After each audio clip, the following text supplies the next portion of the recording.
Hello guys, welcome back to my new video. आज हम पढ़ने जा रहे हैं एक्सरसाइज 3.3 का क्वेश्चन नंबर 3। तो चलिए क्वेश्चन पढ़ते हैं। Number of children in 6 different classes are given below, represent the data on bar graph. तो इसमें है नंबर ऑफ चिल्ड्रन दिए गए हैं 6 अलग अलग क्लासेस के, जो कि नीचे दिए गए हैं, और उसको हमने बार ग्राफ पे रिप्रेजेंट करना है। तो आज हमने जो है बार ग्राफ पे इसको समझना है। तो सबसे पहले हम इधर पे देख लेते हैं क्लास कौन कौन सी, इधर 5th 6th 7th 8th 9th 10th। और चिल्ड्रंस 5th में थे 135 और 6th में थे 120, 7th में थे 95 चिल्ड्रंस, 8th में थे 100 चिल्ड्रंस और 9th में थे 90 चिल्ड्रंस, 10th में 80 चिल्ड्रंस। तो इसमें हमें बोला गया है कि सबसे पहले बार ग्राफ बनाना है। तो चलिए सबसे पहले हम बार ग्राफ बना लेते हैं। इधर टॉप रेंज क्या है हमारे पास, वो है 135। तो मतलब कि हमने एक स्टेप ज्यादा लेना है 135 से, वो की है 140 लेंगे हम। तो सबसे पहले हमने यहाँ पे लाइन खींच ली, उसके एंडिंग में लिखा, सबसे स्टार्टिंग में लिखा हमने 0, फिर 10 लाइन छोड़ के हमने 10 लिख दिया। तो आपको मैं दिखा सकता हूँ यहाँ पे कि यहाँ पे जो है एक लाइन लगाने के बाद यहाँ पे जो है ये 2 डब्बे छोड़ने का मतलब है कि इन दोनों डब्बों के बीच में जो है 10 लाइन्स आती हैं, पूरी 10 लाइन्स आती है। जैसे कि यहाँ पे देख सकते हैं 1 2 3 4, तो यहाँ पे 5, ये 6 7 8 9, तो यहाँ पे 10। तो इन हर एक डब्बे के बीच में जो है 10 लाइन्स आती हैं। तो लिख लिया 0 to 10 हमने, 10 के बाद 2 बॉक्सेस और छोड़ के हमने लिख लिया 20 के बाद भी 2 बॉक्सेस छोड़ के हमने लिख लिया 30 30 के बाद भी 30 के बाद हमने एक बॉक्स छोड़ के 40 के बाद भी एक बॉक्स छोड़ के बन गया 50 के बाद 1 बॉक्स और छोड़ा तो 60 के बाद 1 बॉक्स 70 के बाद 80 90 100 110 120 130 140। तो सबसे पहले क्लास 5th की थी 135, मतलब कि हमने जो है 135 तक जो है ये लाइन खींचनी है। ये 135 जो है 140 और 130 के बीच में आता है। तो यहाँ पे जो ये आपको ये वाली लाइन दिख रही है, ये जो है ये जो है 5th लाइन है ये वाली। तो हमने यहाँ पे सबसे पहले लगा दी यहाँ पे। तो यहाँ से नीचे हमने स्केल बना के, स्केल से लाइन लगा के तो बना दी। ये वाली जो है हमारी आ गई 5th क्लास की। तो यहाँ पे 5th क्लास में कितने स्टूडेंट्स थे, 135। तो अब 6th में थे 120 देख सकते हैं आप, यहाँ पे आ रहा है। तो इधर से सामने लाइन हमने जो है यहाँ पे बना ली, ड्रॉ कर ली हमने यहाँ पे। तो 120 लिख लिया इसके ऊपर। उसके बाद जो है 7th की जो थी 95 थी, तो 7th की 95 मतलब कि 100 और 90 के बीच में आनी है। तो लिख लिया हमने 100 और 90 के बीच में ये वाली लाइन जो है ये बन गई 95 लाइन, 95 नंबर। तो हमने यहाँ पे एक लाइन बना के लिख लिया ऊपर 95। और 8th जो है वो 8 में जो है 100 स्टूडेंट्स है, तो लिख लिया हमने 100 जो है यहाँ पे आता है। तो हमने यहाँ इसके आगे ड्रॉ करके लाइन जो है 100 बना दी। और 9th में 90 तो आपको पता है यहाँ पे, तो हमने यहाँ पे लाइन लगा दी, लिख लिया ऊपर 90। 10th में 80, तो यहाँ पे था 80, यहाँ पे हमने लाइन लगा ली, तो ये बन गया 80। तो इसी के साथ जो है यहाँ पे आप पढ़ सकते हैं scale 1 unit equals to 10 children. जो 1 यूनिट है स्केल की वो 10 चिल्ड्रन के बराबर है। तो इसी के साथ जो है हमारा बार ग्राफ कंप्लीट होता है। आप पढ़ते हैं हम इसके part. How would you choose a scale, आप कैसे एक स्केल को चूज कर सकते हो। We start the scale from 0। हम जो है उस स्केल को 0 से स्टार्ट करेंगे। The greatest value of data is 135। जो ग्रेटेस्ट वैल्यू है इस डेटा की वो है 135। So the end of scale at the value greater than 135 such as 140। जो एंड है स्केल का वो ग्रेटर होना चाहिए फिर जो है 135 से, जो कि हम रख रहे हैं 140। तो यहाँ पे भी देख सकते हैं आप, हमने जो है यहाँ पे 140 तक ले ली थी लाइंस। अगर हम 135 तक लेते तो वो हम इसमें बोला गया था कि 140 तक लेना है, तो हमने यहाँ पे 140 तक ले ली पूरी। अब जो है यहाँ पे अब ये वाला पढ़, use equal divisions along axis such as increment of 10। Here we take 1 unit for child. तो हमने इक्वल डिविजन्स यूज करनी है एक्सिस सच एज इंक्रीमेंट और 10 के इंक्रीमेंट्स के लिए। तो हमने जो है हमने तब जाके जो है 1 यूनिट 10 चिल्ड्रंस के बराबर ली। B part, which class has the minimum and maximum numbers of children. कौन सी क्लास जो है उसको मिनिमम और मैक्सिमम नंबर्स ऑफ चिल्ड्रंस है। मिनिमम सबसे पहले हम मैक्सिमम देखेंगे फ्रॉम द ग्राफ। हम ग्राफ के उस ग्राफ को मद्देनजर रखते हुए maximum number of children is in 5th class. जो मैक्सिमम जो ज्यादा चिल्ड्रंस है वो है 5th क्लास में, जो कि दैट इज 135, जो कि 135 स्टूडेंट्स है। और मिनिमम जो है वो है 10th में, जो कि 80 है। तो minimum in 10th that is 80। C part, find the ratio of students of class 6 to the students of class 8। अब हमने रेशियो निकालना है क्लास 6 का और स्टूडेंट्स ऑफ क्लास 8। अब जो है हमने देखना है कि क्लास 6 का और 8th क्लास का रेशियो क्या निकलता है।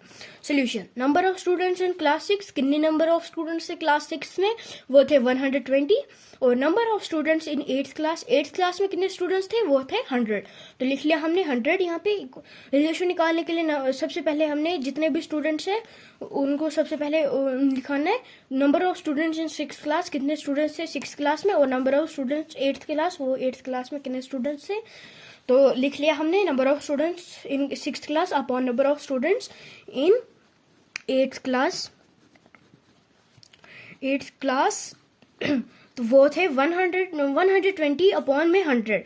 तो इनका 0 और 0 जो है कैंसिल हो गया। ये 6 के टेबल से 6 2 0 होता है 12, सॉरी 2 6 0 होता है 12, तो ये कट गया। 2 6 0 ये कट गया, और ये 2 5 0 होता है 10। तो लिख लिया हमने इसको काट के 5, तो ये बनता है 6/5। जो इनका रेशियो निकला 6th क्लास और 8th क्लास का जो है रेशियो निकला 6:5। अब जो है हम क्वेश्चन नंबर 4 पढ़ते हैं। Question number 4, the performance of students in first term and second term is given. जो परफॉर्मेंस है स्टूडेंट्स की, जब उन्होंने पहली बार टेस्ट दिया था उसकी, और जो है दूसरी सेकंड टर्म जो है उसकी। तो draw A double bar graph choosing appropriate scale and answer the following. तो हमें एक डबल बार ग्राफ जो है क्रिएट करना है, उसको बनाना है, और एक एप्रोप्रिएट स्केल को चूज करके, और हमने जो है इन सबके ये पार्ट दिए गए हैं 3 नीचे, इनके आंसर निकालने हैं। तो चलिए सबसे पहले हम बार ग्राफ बना लेते हैं। सबसे पहला दिया गया था हमें इधर, सबसे पहला दिया गया था इंग्लिश का, जो कि पहले था 67। तो हमने यहाँ से लेकर लाइन जो है 67, यहाँ पे जो है ये वाली लाइन पे जो है 65 आया, तो 2 आगे गिनी, तो वो जो है यहाँ पे आ गया, तो हमने यहाँ पे बना दी। तो 67 पहली टर्म हमने बना दी 67, दूसरी बनानी थी 70 की, हमने दूसरी भी बना दी 70 की।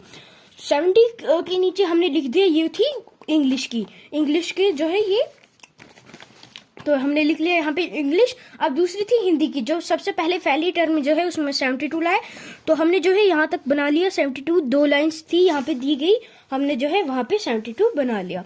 तो उसके बाद जो है जब उसने सेकंड टर्म से 100 के उसमें मार्क्स दिया, तो वो उसके मार्क्स आए 65। तो हमने लिख दिया यहाँ पे 65। यहाँ पे जो है 50 और 60 के बीच में 65 आ रहा था, तो यहाँ पे जो है हमने लिख लिया।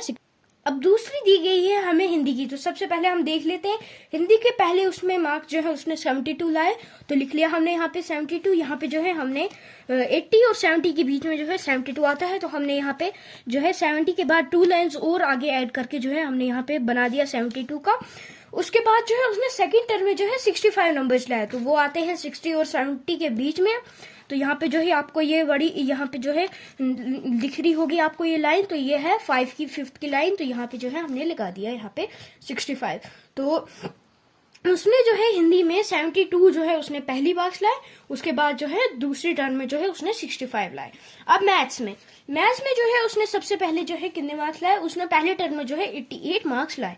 तो हमने जो है 88, 90, 80 और 90 के बीच में आते 88, तो 90 से पहले हमने 2 लाइनें छोड़ दी नहीं, वहां पे जो है 88 आएगा, तो हमने बना दिया यहाँ पे 88। और उसने जो है दूसरी टर्म में जो है 95 मार्क्स लाए, तो 95, 90 और 100 के बीच में आते हैं। यहाँ पे आपको लाइन दिख रही होगी, ये आई 5th लाइन आई, ये जो है 90 और 100 के बीच में ये 5th लाइन आई। तो यहाँ पे जो है हमने बना दी 95 की लाइन। तो उसने जो है पहले टर्म में मैथ्स में 88 मार्क्स लाए, और दूसरी टर्म में जो है उसने 95 मार्क्स लाए। अब देखते हैं हम साइंस का उसने सबसे पहले पहली टर्म में जो है 81 लाए, तो हमने जो है 80 के बाद एक और लाइन ऐड कर ली, तो बन गया 81। तो हमने बना दिया यहाँ पे 81, जो कि 80 और 90 के बीच में आ रहा था, तो बना दिया हमने। उसके बाद जो है उसने दूसरी टर्म में जो है 85 मार्क्स लाए, तो आपको ये लाइन दिख रही होगी 80 और 90 के बीच में ये डार्क लाइन दिख रही है, वो जो है 5th लाइन है, तो हमने बना दिया यहाँ पे। और दूसरा वो भी बना दिया हमने ग्राफ। तो उसने पहली टर्म में जो है 81 मार्क्स लाए साइंस में और दूसरी टर्म में जो है उसने 85। अब जो है सोशल साइंस में उसने कितने लाए? सोशल साइंस में उसने जो है सबसे पहले उसने 73 लाए, जो कि 70 और 80 के बीच में आती है। तो हमने 70 के बाद 3 और लाइंस ऐड करके जो है 73 बना दिया यहाँ पे, जिसको कर लिया। तो अब जो है उसने दूसरी टर्म में जो है 75 मार्क्स लाए, तो 73 में जो है 2 और प्लस किया तो बन गया हमारे पास 75। तो उसने इसी के साथ जो है उसने सोशल साइंस में फर्स्ट टर्म में 73 मार्क्स लाए और दूसरी टर्म में जो है उसने 75 मार्क्स लाए। तो इसमें भी जो है स्केल 1 यूनिट की जगह 1 यूनिट के और इक्वल्स टू 10 मार्क्स, 1 यूनिट जो है 10 मार्क्स के बराबर है। अब जो है हम पार्ट पढ़ेंगे इसके। सबसे पहले, in which subject is the improvement the least? किस सब्जेक्ट में जो है सबसे कम इम्प्रूव? सोल्यूशन। तो इसमें पहले क्वेश्चन में हमने इसमें बताया है कि सबसे कम जो है इम्प्रूवमेंट किस उसमें जो है सब्जेक्ट में आई है। तो the child has improved his performance the least in social science, that is 2 marks. जो वो लड़का है उसने जो है परफॉर्मेंस कम जो लाई थी वो थी सोशल साइंस में, जो कि थे 2 मार्क्स। यहाँ पे आप देख सकते हैं 73 के बाद जो है उसने 2 ही मार्क्स जो है सेकेंड टर्म में इम्प्रूव किए, तो इसलिए जो है ये सबसे कम जो है इम्प्रूवमेंट आई है इसकी। In which subject has the child improved his performance the most? तो इसमें बताया है कि कौन से सब्जेक्ट में जो है उस चाइल्ड ने इम्प्रूव किया अपनी परफॉर्मेंस सबसे ज्यादा। Solution. Marks increased in English. सबसे पहले हम सबके देख लेते हैं। Marks increased in English equals to 70 minus 67 equals to 3। जो है 70 को सबसे पहले उसने जो है पहली टर्म में उसने 67 लाया, उसके बाद जो है 70 लाया, तो हमने 70 को 67 में से माइनस किया, जो कि उसने जो है 3 मार्क्स जो है इंक्रीज किए इंग्लिश में। मार्क्स इंक्रीज्ड इन हिंदी। हिंदी में उसने कितने मार्क्स इंक्रीज किए? 65 माइनस 72। अब जो है हमने 65 माइनस 72 करना है, तो वो आया -7 जो है आंसर आएगा, क्योंकि पहले टर्म में जो है उसने 72 मार्क्स लाए और दूसरे टर्म में 65।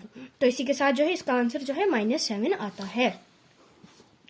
Marks increase in maths. Marks जो है उसने इंक्रीज किए मैथ्स में, वो थे सबसे पहले थे उसके 88, दूसरी टर्म में थे उसके 95, तो पहली टर्म में थे 88।